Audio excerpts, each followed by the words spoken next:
यानी कि हम जितना भी भगवान के नाम का स्मरण करें, चिंतन करें और उनकी कथाओं का श्रवण करते हुए उसको अपने जीवन में उसको एक रूप दें, तो हम भगवान के और निकट चले जाते हैं। तो ये कथा भगवान श्री राम की एक जीवन और मर्यादा का एक बड़ा अच्छा सामंजस्य है, जिसको समझने के लिए हर व्यक्ति को कोशिश करनी चाहिए कि इसको अपने घर में भी रखे और वहां भी इसका जरूर है पाठ किया जाए।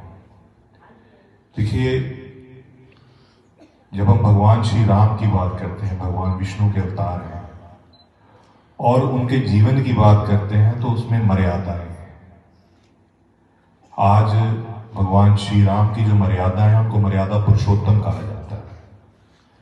हर जब अलग अलग जीवन के उनके खंड दिखाए गए हैं, हर क्षण उन्होंने अपनी मर्यादा निभाई, चाहे पुत्र के रूप में है, चाहे शिष्य के रूप में है, चाहे पति के रूप में है, चाहे राजा के रूप में है।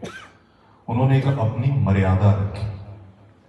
और जब हम ये रामायण सुनते हैं, रामायण का अध्ययन करते हैं या उसको पढ़ते हैं, तो कहीं ना कहीं हम अपने आप को भी भगवान राम के अनुसार चलाने की कोशिश करें। जीवन हम सब जी रहे हैं, पर क्या वाकई जी रहे हैं, ये अपने से प्रश्न जरूर करिएगा। क्या साधनों के लिए हम जी रहे हैं, क्या चीजों के लिए हम जी रहे हैं, या क्या मैं अपने आप के लिए जी रहा हूं? जिस दिन आपको ये सोच आएगी ना कि मैं अपने आप के लिए जी रहा हूं, तब आपको भगवान का अनुभव होना सही मायनों में शुरू होगा। जब तक आप चीजों के लिए जिएंगे, धन दौलत के लिए जिएंगे, तब तक उसका कोई मायने रहेगा नहीं। क्योंकि एक चीज मिलेगी तो दूसरी नजर आएगी, दूसरी मिलेगी तो तीसरी नजर आएगी। कभी भी आपको लगेगा नहीं कि मेरे पास सब कुछ है। आज इतने बड़े बड़े सेठ बैठे हैं, तो क्या उनकी जीवन पूर्ण है? कितनी कमियां उनके पास, आप रोज अखबारों में पढ़ते हैं।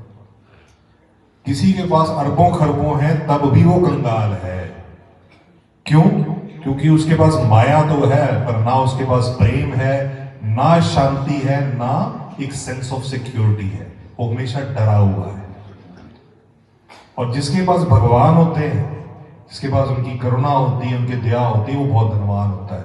अनुभव कीजिएगा, हम तो अनुभव करते हैं कि जैसे जैसे जिस खंड में वो जा रहे हैं, जिस खंड का आपको आप श्रवण कर रहे हैं, वैसी तरह की ऊर्जा आपके अंदर आएगी।